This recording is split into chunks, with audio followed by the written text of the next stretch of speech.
pembelajaran kita. Namun, sebelum kita melanjutkan pembelajaran kita hari ini, marilah kita berdoa dan bernyanyi. Anak-anak, sebelum kita memulai pembelajaran kita, marilah kita menyanyikan lagu Perintah Baru, yaitu PKJ nomor 275. Nah, anak-anak, kita menyanyikannya bersama-sama.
Marilah kita berdoa. Tuhan Yesus, terima kasih buat pagi hari ini yang indah. Terima kasih buat kesehatan dan kekuatan yang Engkau berikan sehingga kami dapat mengikuti pembelajaran kami pada hari ini. Ya Tuhan, bimbinglah kami, sertailah kami sepanjang pembelajaran ini agar kami dapat mengerti dan memahami apa yang akan kami pelajari. Berikanlah kami kepintaran, kecerdasan, hikmat-Mu, terus Kau tambah-tambahkan. Ya dalam nama Tuhan Yesus kami berdoa. Amin.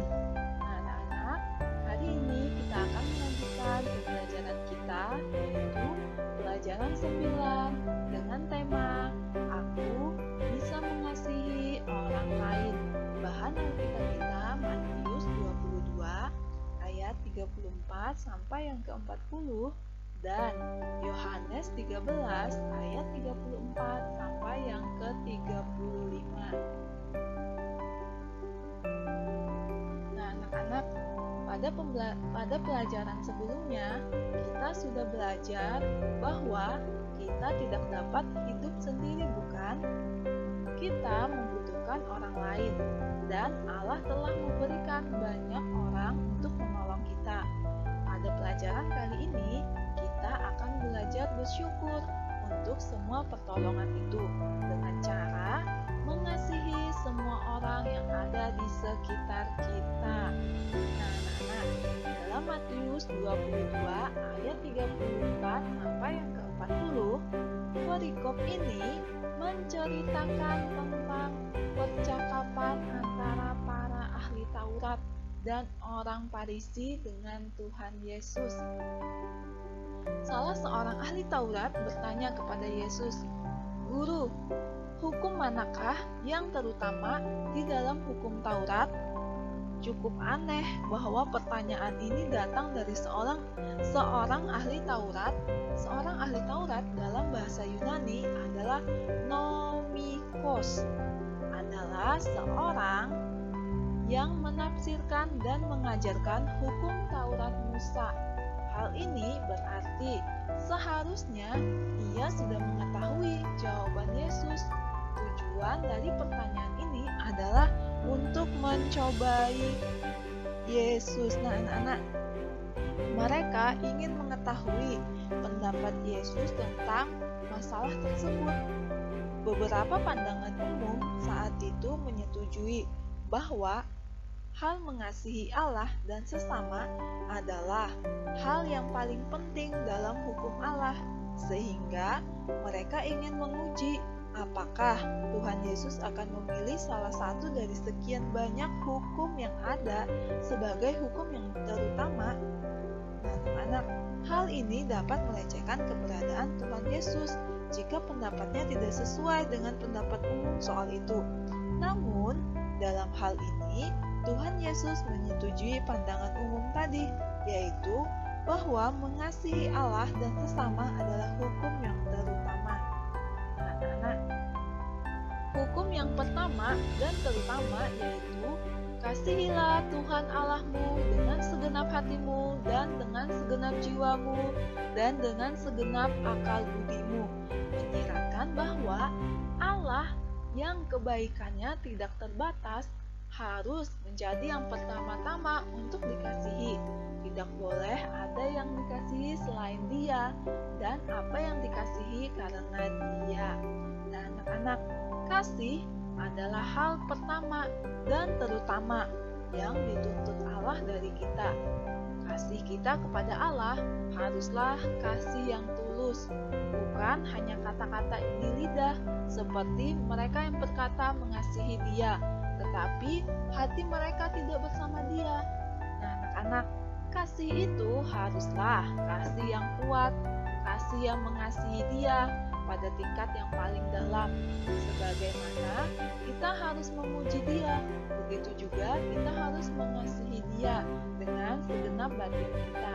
Itulah hukum yang terutama dan yang pertama, karena kepatuhan pada hal ini menjadi sumber kepatuhan bagi semua hukum lainnya. Semua hukum lainnya akan diterima kalau mengalir dari kasih itu. Nah, anak-anak, mengasihi sesama kita manusia seperti diri kita sendiri adalah hukum yang kedua. Hukum ini merangkumkan semua perintah yang tertulis di atas loh batu yang kedua seperti halnya dengan yang pertama. Hukum ini sama dengan hukum yang pertama tadi karena hukum ini didirikan di atas dan mengalir dari situ. Anak-anak, kasih yang benar kepada saudara kita, mereka yang bisa kita lihat merupakan contoh bukti kasih kita kepada Allah yang tidak bisa kita lihat. Nah, anak-anak, kita harus mengasihi sesama kita seperti yang dikatakan dalam 1 Yohanes 4 ayat yang ke-20. Nah, anak-anak, telah ditetapkan bahwa kita harus mengasihi sesama kita manusia seperti diri kita sendiri. Kita harus menghormati dan menghargai semua orang. Tidak boleh melakukan kejahatan atau merugikan siapapun. Nah, anak-anak, kita harus memiliki niat baik kepada semua orang, keinginan yang baik bagi semua orang, dan sekiranya ada kesempatan kita harus berbuat baik kepada semua orang. Nah, anak-anak, kita harus mengasihi sesama kita manusia seperti diri kita sendiri dengan sikap jujur dan tulus seperti kita mengasihi diri kita sendiri. Malah dalam banyak hal kita harus menyangkal diri demi kebaikan sesama kita. Kita harus menjadikan diri kita pelayan demi kesejahteraan orang lain dan bersedia mengorbankan diri kita, bahkan mengorbankan diri kita untuk mereka. Wajib menyerahkan nyawa kita untuk saudara-saudara kita. Contohnya, di sini kita dapat melakukan contohnya seperti di pembelajaran kita sebelumnya. Kita dapat menolong orang yang sedang mengalami kesusahan, orang yang terkena dampak bencana, kita dapat membantu mereka.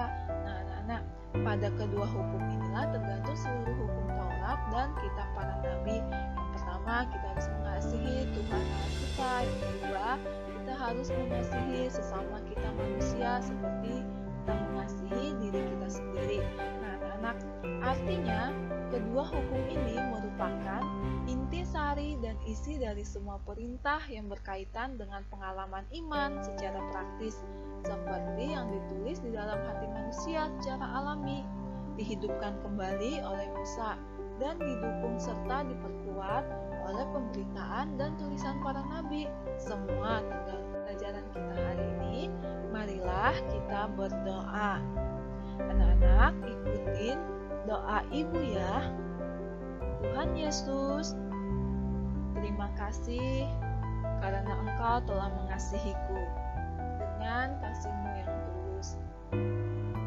Ajarilah aku untuk mengasihi orang lain dengan tulus. Di dalam nama Tuhan Yesus, kami telah berdoa. Amin. Anak-anak, sampai jumpa di pertemuan berikutnya. Tuhan Yesus memberkatimu. Shalom.